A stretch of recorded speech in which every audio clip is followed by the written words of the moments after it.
hopefully you got all of your questions right yesterday. Please remember to send them through to me so I can read them, see that you're understanding the story really well.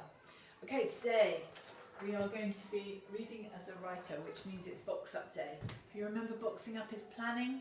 It's how we're going to innovate. We're going to start our innovation of our Fowler's Yard story. So we're coming up with our own ideas today. How are we going to improvise all those ideas? Now remember, our focus, the focus for this story is description. It's all about description. It's not about action. If you think about it, in Fowler's Yard, again, what has happened? He's gone to a yard, he's seen something horrific, he's run away from it, waited in the park, gone home. Not a lot of action. It's all about describing the fear, the characters, and you build it up slowly. Don't go straight in. If you think about it, at the beginning of the story, he's gazing in, he's watching the cars, and then slowly he hears something, and eventually he sees it, and then he finally sees the really scary thing that then sends him charging to the park. The army of rats and the snake. So we're going to think about how can we innovate. So it's up to you. Remember, these are your stories. You are now going to innovate the same sort of idea. We're going to follow the same structure, but we're going to be looking at it in parts. So today is planning day. So opening, it's all about the setting. Where are you going? What's happening? Who's your character? And why are they stopping there? So you want a good setting description. Why is your character in that setting? Where is this place? So it could be a beach, it could be a forest, it could be walking home, going somewhere else. You know, it could be at a football match for all you know. It could be any sort of setting that you can describe in detail. So say imagine that you took the football match. You could describe the crowd noise, the people, the game, the excitement levels, the weather. Remember, try and link your weather. It could be a little bit threatening. It could have, you know, we practice those sentences. It could be stormy. It could be getting dark. It could be raining or snowing. You know, it could be bright sunshine, but you've got to tell us, you've got to perhaps try and link the weather to that setting. So it might be that it's sunny, but then a cloud comes past and the shadows are formed, and we're beginning the suspense again. So think about your setting. Where is your character going? Why are they there? Describe, describe, describe. I want detail. It's all about description. You'll see that tomorrow when we do our Innovate lesson. Build up. So it's all about detail. Details of description. So what are the characters?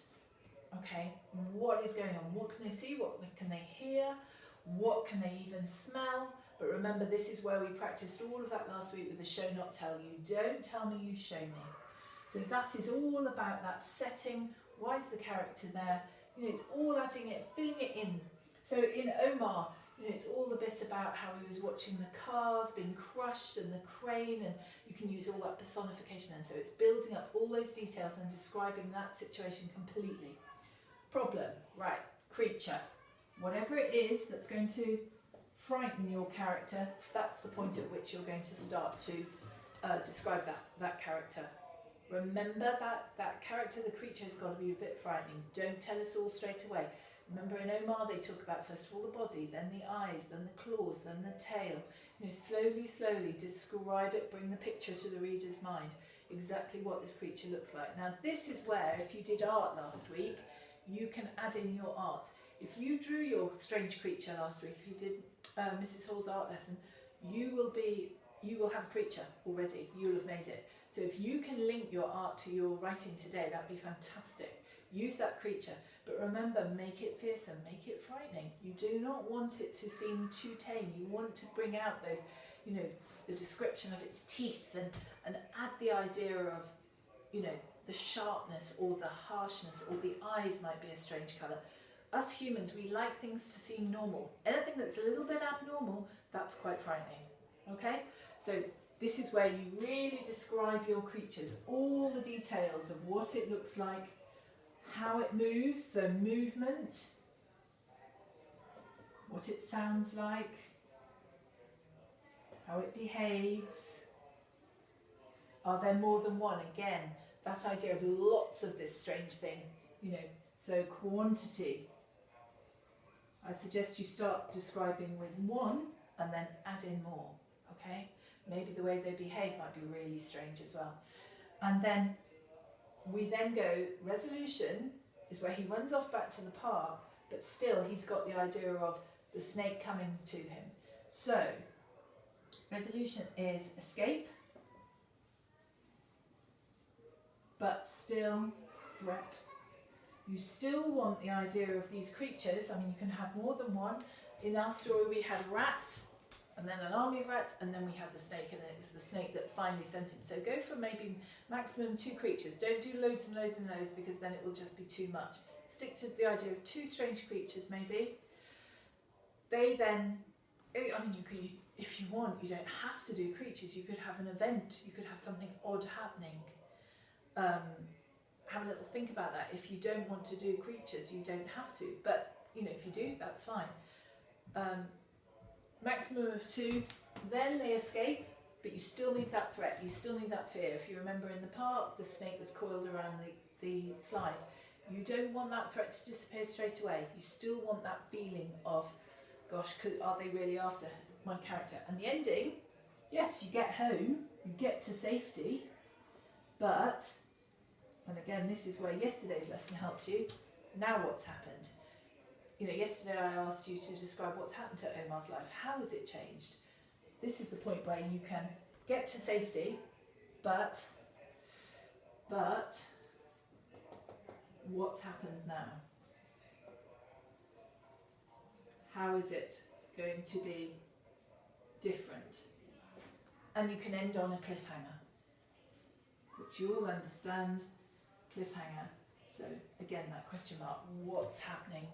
You know, you can end with a question if you wish, but just you can also leave it in the air, leave it up, you know, that in the end his life was never the same, and then that you can end like that. So boxing up, just to recap, opening, build up, problem resolution, ending. So you need good setting description, introduce your main character. Build up is all about the details, the setting, what are they looking at, what are they doing, where are they? Problem, creature, nasty, fearsome thing appears. So again, details, how does it move, what does it sound like, how does it behave, how many of them are there, is there another one, are there more than one, are there 2?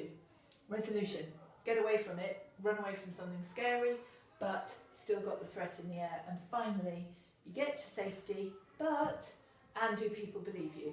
You know, again, mother and grandma didn't believe, granddad did. Talk to someone in this bit, tell them something. You can have a bit of speech if you want, although our story doesn't have speech. You can use speech if you wish, but what's happened? What's changed in his life? How has his life continued with the knowledge that this terrible thing, this creature, is in his life? Okay, so box up really well. You'll get the sheet. What happens in the story, you know, so you put all of your details in there. Use some of the story language, so use that personification, add those elements in there, personification, lots of detail, description of 3, you know, that where are you going to put all of those? And then can you think of anything from another text, from another tale of fear? I'm sure you've all read Tales of Fear. What could you use? What could you magpie from another story? Because that can always go in that last little box. Okay? Brilliant. So hopefully by tomorrow you'll have innovated, you'll have got your ideas down. Just remember, in note form, don't write the whole story on this sheet. This is just notes. And then tomorrow we will start innovating and we'll decide where we're going with this story. Okay? Bye.